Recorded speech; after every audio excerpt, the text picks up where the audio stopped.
Welcome to Video Hits, the #1 video show in the country. Hi, I'm Samantha Taylor, and today, the CBC phone number to call in Montreal and Ottawa in our Corey Hart Cross Canada contest. Plus, a very special interview with a very special friend, Corey Hart. Corey and I go back a way. I first met him when he was just starting out, and believe it or not, that was less than 2 years ago. He's come a long way since then.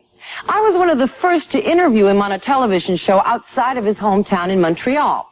Besides Corey's obvious talents, I was impressed by two things, his intelligence and his niceness.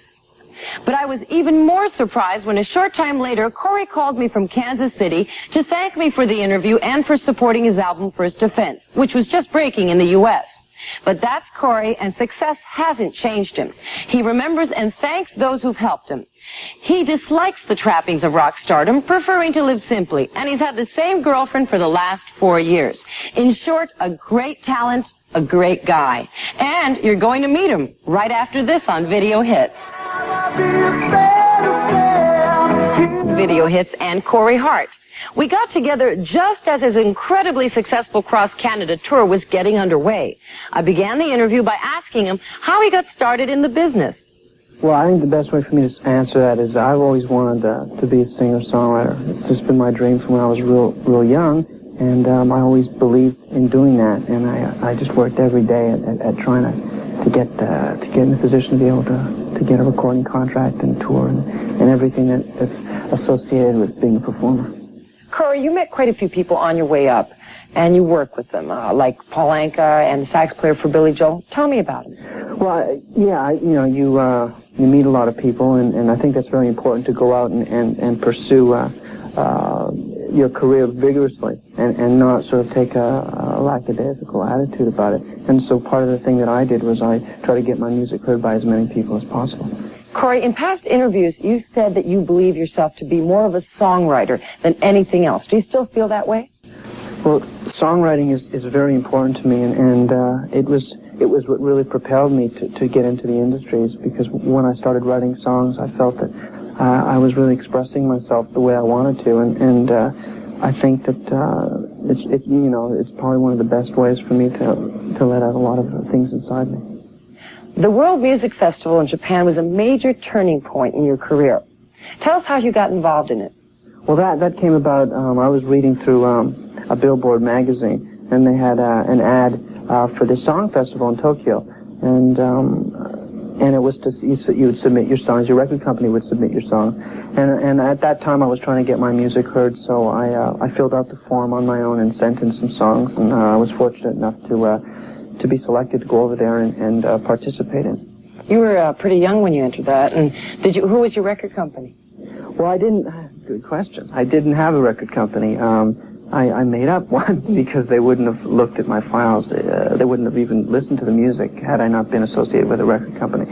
So you just have to be a little nervy, I guess.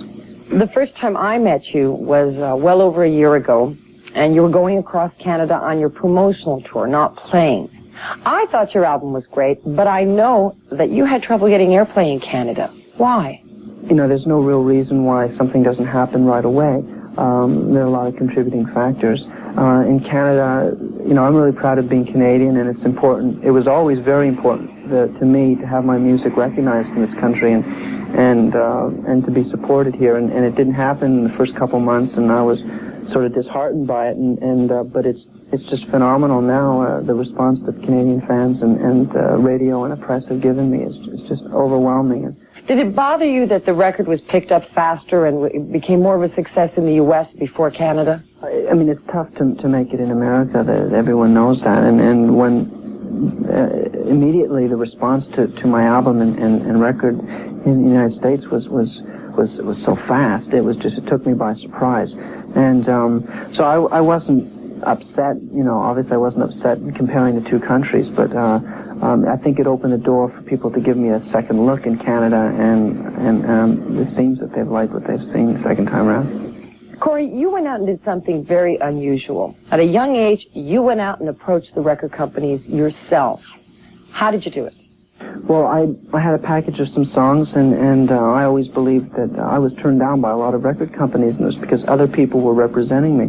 And they would come back and say, well, Corey, no one likes your music. And I'd be so disheartened. And I said, well, I want them to tell that to me to my face. And so I went to all the record companies myself. And one of them was Aquarius de Montreal. And I just walked in there and said, you've got to listen to this stuff. And originally, when I first walked in, they said, he doesn't know who you are, and the president isn't going to see you. And but I just pushed my way in, and they listened to me. That's amazing. That I was lucky because it's a very laid-back atmosphere at Aquarius, and it's not like a huge record company where they have a lot of security guards posted everywhere, so you can't really get in. I'm very lucky. I'm with a very, very good record company that really believe in what I'm doing, and that's very important for an artist to have a company that supports them, because there are some cases where there's really great talent that's not given the full shot because the record company isn't that behind them. You really have quite a bit of artistic control, which is really rare within the music business and artists. But you also work closely with a couple other people. Well, I have a manager. His name is Bob Rice, and Keith Brown works for Aquarius, which is the record company in Canada.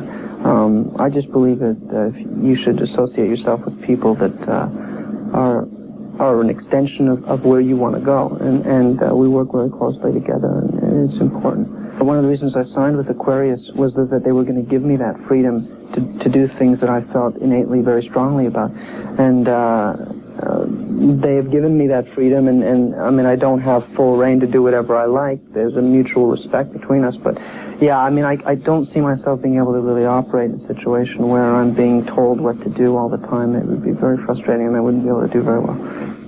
Boy in the Box is almost double platinum right now. What's going to be your next single?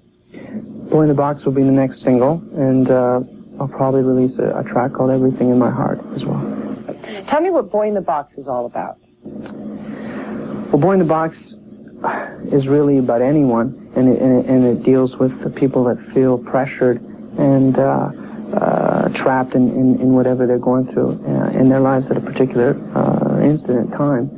And it's got some references to James Dean, who I sort of read up about in the past year, and sort of wrote a song that sort of incorporates some of his spirit in it.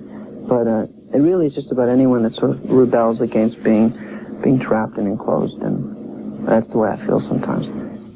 Are you planning a video as well? Yeah.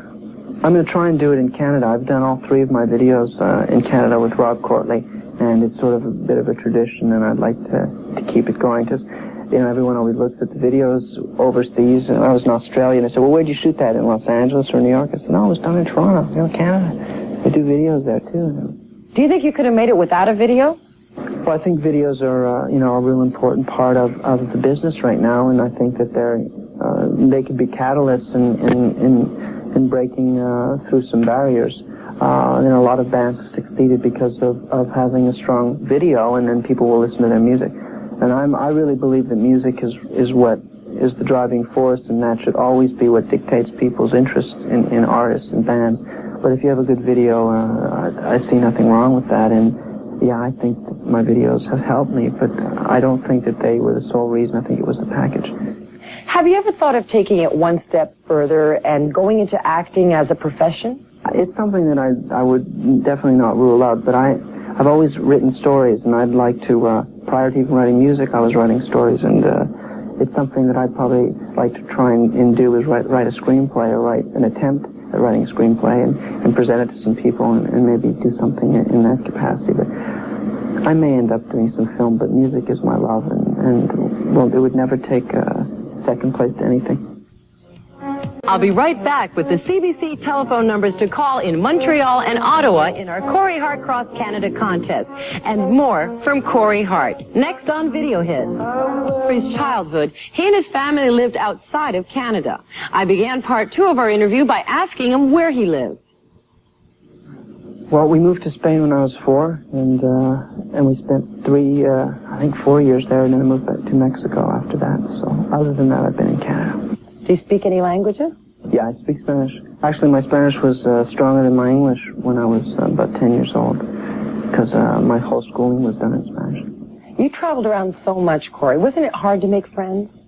I've always been pretty much of a loner, and so I was always sort of secluding myself on my own. And yeah, living in different countries, you know, you tend to even become more reclusive and sort of tough to make friends.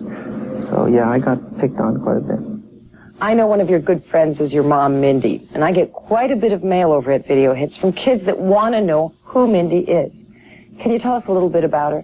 My mother's always believed in what I was doing, and like from as long back as I can remember, she knew that this is what I wanted to do, and she endorsed it. She said, "I'll give you as much support as I can," and you know, I think that's important. And she tries to answer some fan mail when I'm not able to, and that's real important, I think, to the fans, so that they keep a close link with me. Is your mother somebody that you can call like a good friend, that you can sit down, you might spend more time with her than... Well, she's still a mom, you know. I mean, I mean, there are limitations, but there's also, there's a very strong... I wanted to dedicate the album to her because I felt that if it wasn't for her, you know, real sort of unfaltering support, you know, I probably wouldn't have been able to achieve that. Has she had a lot to do with your lifestyle? I mean, you don't drink, you don't do drugs, you don't smoke? I don't think that that's particularly her. I mean, she's obviously endorsed those things, not doing them. But I think that's, you know, my own sort of makeup inside. I just don't believe in any drugs, and I don't like to taste the liquor, so I don't drink. But and actually, I find it very disappointing when I see people waste their time away with stuff like that. Has success changed you? The best way for me to answer that is that it's made me a much more determined, and I was quite determined before. And it's made me much more honest with myself about things that I feel I should do and can do. And it's made me want very much not to disappoint people that have believed in me and have shown me support, and to sort of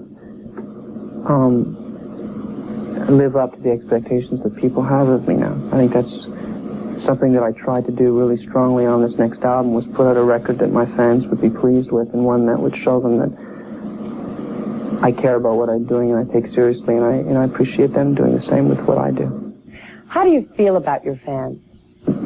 For me, it's very important to show them the respect and the commitment that they've shown you.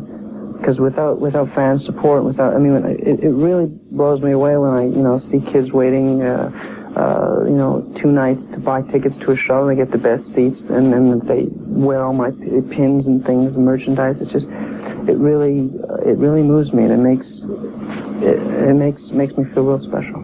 Has it made you more of a private person?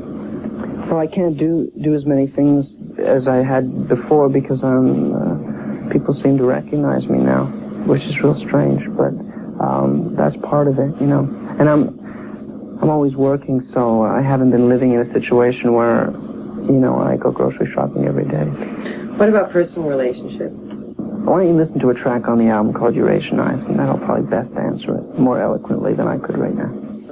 Corey, hopefully 10 years from now, you and I'll be sitting across from each other doing another interview. What do you hope to have achieved? I probably would like to be able to play some of the albums that I recorded and feel proud of them, and see some footage of some concerts that I did and feel proud of it, and watch an interview I did with you 10 years ago and said, Corey, how did you say such silly things? You know? Is Never Surrender a personal statement about yourself? Never Surrender is, yeah, I've said this before, it's a very personal song. It's almost like a biography about my beliefs in life. And I think that the song really can touch a lot of people, because if anyone has a dream of doing something, I believe that they can do it if they pursue it vigorously and honestly. And you know, obviously things can get real rough, and it doesn't always come the way you want it to, but you gotta have hope. I mean, I think that's really essential in life.